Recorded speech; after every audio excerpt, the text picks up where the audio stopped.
ദേവി തൃപ്പൂത്താവുന്ന ഒരു ക്ഷേത്രം എന്ന് പറയുന്നത് നമ്മുടെ അഭിമാനമാണ്. ഇന്ത്യയിൽ വെച്ചിട്ട് ഈ നമ്മുടെ മഹാക്ഷേത്രങ്ങളിൽ ഒന്നാണ് ചെങ്ങന്നൂർ മഹാദേവ ക്ഷേത്രം എന്ന് പറയുന്നത്. നല്ല ചന്ദനത്തിന്റെ മണവും അങ്ങനെയൊക്കെ നമ്മള് എന്താ ഭഗവാന്റെ ഒരു പ്രസൻസ് നമ്മള് ശരിക്കും അവിടെ ഫീൽ ചെയ്തു കേട്ടോ. ജീവസും ഒരു തേജസ്സും ഒക്കെയുള്ള ശരിക്കും ഒരു സ്ത്രീ. ഞാൻ വിചാരിച്ചില്ല ആള് വരുമെന്ന്. പക്ഷെ ഞാൻ പരമശിവന്റെ അവിടെ തൊഴുത് കഴിഞ്ഞ് തിരിഞ്ഞു നോക്കിയപ്പോൾ ആളവിടെ വന്ന് നിൽക്കാട് തൊഴാൻ വേണ്ടിയിട്ട്. നമുക്ക് ചില ക്ഷേത്രങ്ങളിൽ പോകുമ്പോൾ നമ്മുടെ മനസ്സിൽ തോന്നുന്ന കാര്യങ്ങളാണ് നമ്മൾ ചെയ്യേണ്ടത്. അത് തന്നെയാണ് സത്യം. എന്നാലും ദേവി ഇത് ഇങ്ങനെ സംഭവിച്ചു പോയല്ലോ എന്നൊക്കെ ഭയങ്കര സങ്കടത്തിലൊക്കെ വരിക. ഇപ്പൊ ഈ വേദന വരുമ്പോഴും സങ്കടങ്ങളൊക്കെ വരുമ്പോഴാണല്ലോ മനുഷ്യൻ ഭഗവാനെ കുറിച്ച് ആലോചിക്കുക. ഗായത്രി ചേച്ചി നമസ്കാരം. ചെങ്ങന്നൂർ ശ്രീ മഹാദേവ ക്ഷേത്രത്തിൽ പോയപ്പോൾ ഒരു അനുഭവം ചേച്ചി ഇങ്ങനെ നമ്മളോട് പങ്കുവെക്കുകയുണ്ടായി. എനിക്കത് തോന്നുന്നു അത് പ്രേക്ഷകർക്കും കൂടെ അത് കേൾക്കാനായിട്ട് ഭാഗ്യം ഉണ്ടാവട്ടെ. അതെ അതെ, തീർച്ചയായിട്ടും പറയാം. ഞാനിപ്പോ ഈ വർഷം റീസെന്റ് ആയിട്ട് ചെങ്ങന്നൂർ മഹാദേവ ക്ഷേത്രത്തിൽ പോകാൻ ഒരു മഹാഭാഗ്യം സിദ്ധിച്ചു എന്ന് പറയണേ. ആ ഭാഗ്യം എങ്ങനെ കിട്ടിയെന്ന് വെച്ച് കഴിഞ്ഞാൽ നമ്മൾ ഓൾറെഡി പ്ലാൻ ചെയ്തിരുന്നു.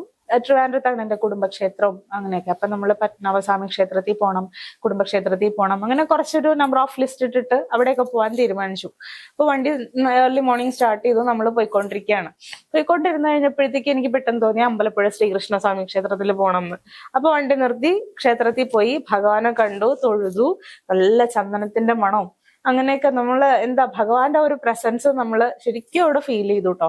നമ്മൾ അതൊക്കെ കഴിഞ്ഞ് വീണ്ടും അവിടെ നിന്ന് കാറിൽ കയറി. അപ്പൊ ഈ 2 കുഞ്ഞു മക്കളെ, പ്രായമുള്ള അച്ഛനമ്മ എല്ലാരെയും കൂട്ടിയിട്ടാണ് നമ്മൾ ഈ പോകുന്നത്. ഇപ്പൊ റോഡിന്റെ അവസ്ഥ ഇപ്പൊ അറിയാലോ, വളരെ മോശമായിട്ടുള്ള അവസ്ഥയാണ്. നമ്മൾ പോയിക്കൊണ്ടിരിക്കുകയാണ്. അപ്പൊ എന്റെ ഹസ്ബൻഡിന് ഒരു സ്വഭാവമുണ്ട്. നമ്മള് ട്രാവൽ ചെയ്യുന്ന സമയത്ത് എവിടെ ഇറങ്ങാൻ സമ്മതിക്കില്ല. എവിടെയാണോ ഡെസ്റ്റിനേഷൻ അവിടെ കൊണ്ടേ വണ്ടി നിർത്തോളൂ. അപ്പൊ ചിലർ അങ്ങനെയാണ്, വഴിമാർഗം എന്തുണ്ടെങ്കിലും ഇറങ്ങില്ല എന്നുള്ളൊരു, നേരെ പോണം അത്രേ ഉള്ളൂ ആൾക്ക്. അപ്പൊ അങ്ങനെ പോയിക്കൊണ്ടിരിക്കുകയാണ്. അപ്പൊ പെട്ടെന്ന് ഞാൻ ഇതുവരെ ചെങ്ങന്നൂർ മഹാദേവ ക്ഷേത്രത്തിൽ പോയിട്ടില്ല. പക്ഷെ എനിക്ക് ഒരു സമയങ്ങളിൽ ആഗ്രഹം ഉണ്ടായിരുന്നു, എനിക്ക് ആ ഒരു ക്ഷേത്രത്തിൽ പോയിട്ട് ഭഗവതീനൊന്നും തൊഴാനുള്ള ഒരു ഭാഗ്യം ഉണ്ടാവണം എന്ന്. പക്ഷെ നമുക്ക് ഇവിടുന്ന് അത്രയും ദൂരം ആയതുകൊണ്ട് നമ്മുടെ ജീവിത സാഹചര്യങ്ങളൊക്കെ വെച്ചിട്ട് നമുക്ക് പോകാനുള്ള ഒരു സമയവും സന്ദർഭം ഇതുവരെ കിട്ടിയിട്ടുണ്ടായിരുന്നില്ല. അപ്പൊ ഒരു ജിയോഗ്രഫിക്കലി ഇങ്ങനെയൊക്കെ നോക്കിയപ്പോഴത്തേക്ക് എനിക്ക് എന്തോ മനസ്സിൽ ഇങ്ങനെ ഒരു തോന്നി, ഇവിടെ എവിടെയെങ്കിലും ആയിരിക്കും ഒരു മഹാദേവ ക്ഷേത്രം. എനിക്ക് അറിയില്ല, അങ്ങനെ ഒരു ഇൻഡ്യൂഷൻ പോലെ എനിക്ക് തോന്നി. അപ്പൊ തന്നെ ഗൂഗിളിൽ നോക്കി, ഡിസ്റ്റൻസ് നോക്കി. അപ്പൊ അവിടെ നിന്ന് ജസ്റ്റ് ഒരു 6 മിനിറ്റ്സ് 7 മിനിറ്റ്സ് അത്രയും ഡിസ്റ്റൻസേ ഉള്ളൂ. അപ്പൊ വളരെ ഒരു അത്ഭുതമായിട്ട് തോന്നി. അപ്പൊ എനിക്ക് തോന്നി ഇവിടെ വെച്ചിട്ടാണല്ലോ തോന്നിയത്. അപ്പൊ എന്തായാലും മഹാദേവൻ ഇന്ന് കണ്ടിട്ട് പിന്നീടുള്ള യാത്ര കണ്ടിന്യൂ ചെയ്യാം. അങ്ങനെ വിചാരിച്ചിട്ട് ഹസ്ബൻഡിനോട് പറഞ്ഞു, 6 മിനിറ്റേ ഉള്ളൂ, വണ്ടി ഒന്ന് നിർത്തോ, മഹാദേവന്റെ അടുത്ത് പോയി ഒന്ന് തൊഴുതിട്ട് പോയി. ഇനി നമ്മൾ എന്നാ ഇതുവഴി വരണമെന്ന് അറിയില്ലല്ലോ, ഒന്ന് തൊഴുതിട്ട് പോവാ.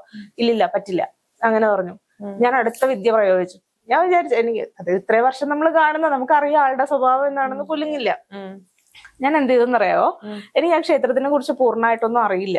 പക്ഷെ എനിക്ക് അറിയാവുന്ന കുറച്ച് കാര്യങ്ങളുണ്ട്. ഞാനത് അവിടെ ഇരുന്ന് കഥയായിട്ട് അങ്ങനെ വണ്ടിയിലിരുന്നു പ്രഭാഷണം, ക്ഷേത്രത്തിന്റെ മഹിമയെ കുറിച്ചിട്ട് അങ്ങനെ സംസാരിക്കാൻ തുടങ്ങി. അപ്പൊ ഈ സംസാരം കേട്ടിട്ട് ആദ്യം അമ്മയുടെ മനസ്സ് ചാഞ്ചാടി, ആണോ എന്നൊന്നും പോണോല്ലോ. ഞാൻ പറഞ്ഞ, അമ്മ ഇന്ത്യയിൽ വെച്ചിട്ട് ഈ നമ്മുടെ മഹാക്ഷേത്രങ്ങളിൽ ഒന്നാണ് ചെങ്ങന്നൂർ മഹാദേവ ക്ഷേത്രം എന്ന് പറയുന്നത്.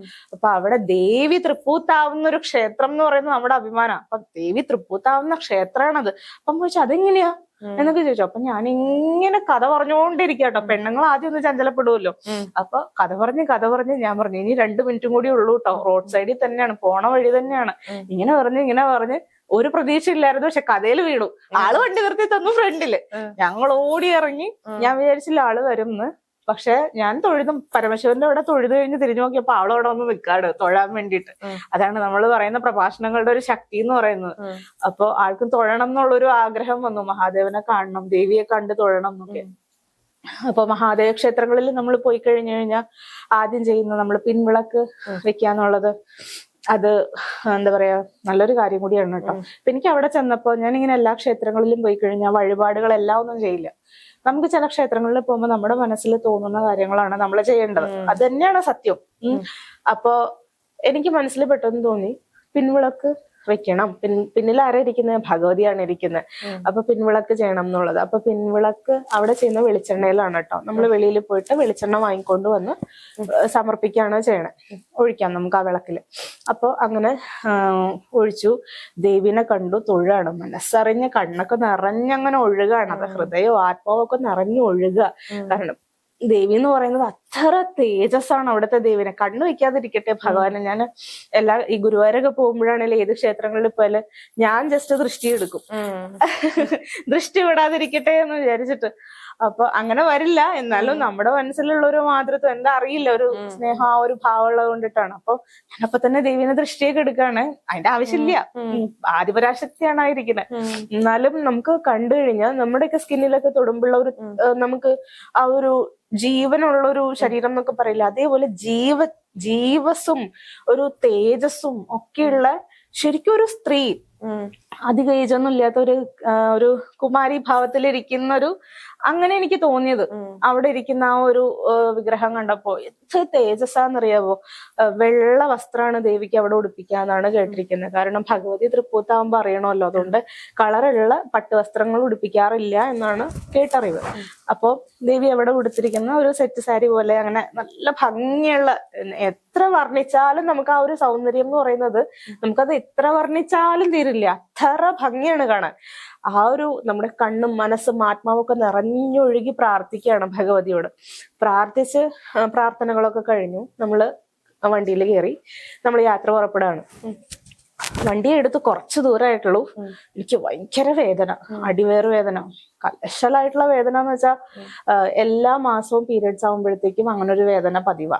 അത് ആഫ്റ്റർ ഡെലിവറി മാത്രമാണ് ആ ഒരു വേദനയുടെ ആ ഒരു ഇന്റൻസിറ്റി കുറച്ച് കുറഞ്ഞിട്ടുള്ളത്. ബാക്കിയുള്ള എല്ലാ സമയത്തും നല്ല പെയിൻ തന്നെയാണ് കേട്ടോ, പെയിനും വോമിറ്റിങ്ങും അങ്ങനെ വളരെ സിവിയർ ആയിട്ടുള്ള പ്രശ്നങ്ങളൊക്കെയാണ്. അപ്പൊ ഡെലിവറിക്ക് ശേഷം അത്രയൊന്നും ഇല്ലെങ്കിൽ പോലും വേദനയുണ്ട്, നമുക്കറിയാം. അപ്പൊ ഒരു സ്ത്രീക്ക് അറിയാമല്ലോ പീരിയഡ്സിന്റെ വേദന എന്താണെന്നുള്ളത്. ഇപ്പൊ നമ്മൾ എത്ര ട്രാവൽ ചെയ്യാണ്, എത്ര ക്രൗഡിന്റെ ഇടയിൽ പോയാലും നമ്മുടെ ശരീരത്തിലുള്ള ആ ഒരു വേദന വന്നാൽ നമുക്ക് അലാറം അടിക്കും, ഓ വേദന വന്നു, പീരിയഡ്സ് വന്നു എന്നുള്ളൊരു ഫീൽ വരും. അപ്പൊ എനിക്ക് മനസ്സിലായി, ഓക്കെ പീരിയഡ്സ് ആയി, തീർന്നു, ഇനിയിപ്പൊ പോണ വഴിയൊന്നും നടക്കൂല, ഇനി ക്ഷേത്രം ഇനി എത്ര കവർ ചെയ്യാനുണ്ട്. ഇനിയിപ്പം ട്രിവാൻഡ്രത്ത് ചെന്നിട്ട് നമ്മൾ ഹോട്ടൽ ബുക്ക് ചെയ്ത് ബാക്കിയുള്ള ക്ഷേത്രങ്ങളിലേക്കൊക്കെ പോകാൻ വേണ്ടിയിട്ട് പ്ലാൻ ചെയ്തേക്കും. അപ്പൊ ഒന്നും നടക്കില്ല. അപ്പൊ ഞാൻ പോണ വഴി അമ്മയോട് പറഞ്ഞു, അമ്മേ പണി കിട്ടിയെന്നാ തോന്നണേ, നീ നടക്കുന്നു തോന്നണില്ല, സാരമില്ല കേട്ടോ, യാത്ര മുടക്കല്ലേ, ക്ഷേത്രത്തിൽ പോയി ഞാൻ എവിടെയെങ്കിലും ഇരുന്നോളാം, നിങ്ങള് പോയിട്ട് വരൂ, ഞാൻ റൂമിൽ തന്നെ ഇരുന്നോളാം എന്നൊക്കെ പറഞ്ഞ് ഭയങ്കര പ്ലാനിങ് ഒക്കെയാ, എല്ലാം ചെയ്യുക. എന്നിട്ടും എനിക്ക് സങ്കടം. എന്നിട്ട് ഞാൻ ഭഗവതിനെ വിളിക്കാം, അയ്യോ ഇവിടെ വന്നിട്ട് പെട്ടെന്ന് പീരിയഡ്സ് ആയിപ്പോയല്ലോ, എന്നിട്ട് പെട്ടെന്ന് ഇങ്ങനെ വരാൻ വേണ്ടി, എനിക്ക് ഡേറ്റ് ആണെങ്കിൽ ഇനി ഒരു 10, 12, 13 ദിവസം കിടക്കുക. അപ്പൊ ഇതെന്താ ഇങ്ങനെ സംഭവിച്ചത്? അപ്പൊ എനിക്കൊരു ഡൗട്ട്. കാരണം ഫസ്റ്റ് തൊട്ടിട്ട് ഇത്ര പെയിൻ ഉണ്ടെങ്കിലും കറക്റ്റ് ഡേറ്റിലാണ് പീരിയഡ്സ് ആവുക. 28 ഡേ എന്ന് പറഞ്ഞു കഴിഞ്ഞാൽ അലാറം അടിക്കുന്ന പോലെ കറക്റ്റ് ആയിട്ടുള്ള രീതിയിൽ പീരിയഡ്സ് ആണ്. അതേപോലെ ഡെലിവറി കഴിഞ്ഞിട്ടും നമുക്ക് എത്രയാണോ ഡ്യൂറേഷൻ കറക്റ്റ് ആ ഒരു ടൈം ആകുമ്പോഴത്തേക്കും ഒരു ചേഞ്ചസും ഇല്ല എന്നുള്ളതാണ്. അപ്പൊ സഡൻ ആയിട്ട് എന്താണെന്ന് എനിക്കറിയില്ല. ഈ ദേവീക്ഷേത്രത്തിൽ പോകുന്നതിന് മുന്നത്തെ മാസം എന്ന് പറയുമ്പോൾ എനിക്കൊരു കുറച്ച് ദിവസം ലാഗിങ് ഉണ്ടായി. അപ്പൊ ലാഗിങ് ഉണ്ടായപ്പോഴത്തേക്കും അങ്ങനെ വരാനൊരു വഴിയില്ല, ഒരു സാഹചര്യങ്ങളില്ല. പിന്നെ പെട്ടെന്ന് എന്തേ എന്നുള്ളൊരു സംശയം തോന്നി. ഞങ്ങൾ പ്രഗ്നൻസി ടെസ്റ്റ് വരെ ചെയ്തു നോക്കി, ഒരു പ്രശ്നമില്ലായിരുന്നു. കാർഡ് ടെസ്റ്റ് നോക്കി ഡൗട്ട് തോന്നിയിട്ട് ബ്ലഡ് ടെസ്റ്റ് വരെ ചെയ്തു നോക്കി നമ്മള്, അപ്പോഴൊന്നും കുഴപ്പമില്ല. പിന്നെ പീരിയഡ്സ് ആയി, പ്രശ്നമില്ലായിരുന്നു. അപ്പൊ നെക്സ്റ്റ് മന്ത് ഞാൻ വിചാരിച്ചു എനിക്ക് കറക്റ്റ് ഡേറ്റിന് ഇനിയുണ്ട് 13 ദിവസം. അപ്പൊ ഞാൻ വിചാരിച്ചു, അയ്യോ അപ്പൊ ഇനി വല്ല PCOD-യുടെ സ്റ്റാർട്ടിങ് സ്റ്റേജ് വല്ലതും ആണോ, മൊത്തം ഇറഗുലർ ആകുകയാണോ, എന്താ പ്രശ്നം എന്ന് അറിയില്ലല്ലോ, ഇത് എന്തിനാ ഇപ്പൊ പീരിയഡ്സ് ആയി, ഇതിന്റെ ആവശ്യമൊന്നും ഇല്ലായിരുന്നല്ലോ എന്നൊക്കെ പറഞ്ഞ് ഇങ്ങനെ ഇരിക്കാം. അപ്പൊ ദേവിയോട് ശേഷം എന്നാലും ദേവി ഇത് ഇങ്ങനെ സംഭവിച്ചു പോയല്ലോ എന്നൊക്കെ ഭയങ്കര സങ്കടത്തിലൊക്കെ വരിക. ഇനിയിപ്പോ എന്തായാലും ആട്ടെ, ഇവരുടെ യാത്ര മുടക്കണ്ട, എനിക്ക് കാണാൻ പറ്റില്ല എന്നല്ലേ ഉള്ളൂ, കുഴപ്പമില്ല. അങ്ങനെയൊക്കെ വിചാരിച്ച് നമ്മള് നേരെ പോകണം. അപ്പൊ ഞാൻ എന്റെ ഹസ്ബൻഡിനോട് വേദനിച്ചിട്ട് സഹിക്കാൻ വയ്യ, ഒന്നല്ലെങ്കിൽ ഒരു മെഡിക്കൽ ഷോപ്പിൽ ഇറങ്ങണം, എനിക്ക് ആവശ്യമുള്ള സാധനങ്ങളൊക്കെ വാങ്ങിക്കണം, മെഡിസിൻ വാങ്ങിക്കണം, പെയിൻ വെച്ചിട്ട് ട്രാവൽ ചെയ്യാൻ പറ്റില്ല, പിന്നെ ഏതെങ്കിലും റെസ്റ്റോറന്റിലോ അല്ലെങ്കിൽ പെട്രോൾ പമ്പിലോ എവിടെയെങ്കിലും നീറ്റ് ആയിട്ടുള്ള ഇവിടെ ഇറക്കണേ, ഒന്ന് വാഷ്റൂമിൽ പോകണം, എല്ലാം പറയാണ്.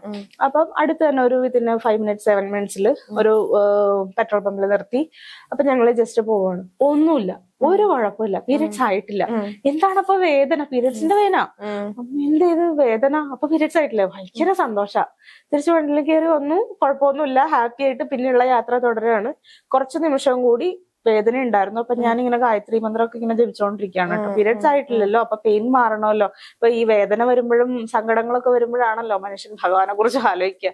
അപ്പൊ ഈ വേദന എന്തേന്ന് ആലോചിച്ചിരുന്നിട്ട് വായിൽ നമ്മൾ സദാ ഇങ്ങനെ എന്തെങ്കിലുമൊക്കെ ചൊല്ലിക്കൊണ്ടൊക്കെ ഇരിക്കുന്നോണ്ടിട്ട് പെട്ടെന്ന് ഇങ്ങനെ മന്ത്രങ്ങളൊക്കെ ചൊല്ലിക്കൊണ്ടിരിക്കുക. പ്രാർത്ഥനയൊക്കെ കഴിഞ്ഞ് കുറച്ച് നേരം കഴിഞ്ഞപ്പോ വേദന ഇല്ല കേട്ടോ. ഒരു കുഴപ്പമില്ല, പെർഫെക്റ്റ്ലി ഓൾറൈറ്റ്, ഒരു പ്രശ്നമില്ല, യാത്രയ്ക്ക് ഭംഗങ്ങളൊന്നും ഇല്ല. വിചാരിച്ച ക്ഷേത്രങ്ങളിലൊക്കെ തൊഴാൻ പറ്റി, സന്തോഷമായിട്ട് തിരിച്ചു മടങ്ങി വീട്ടിലെത്തി.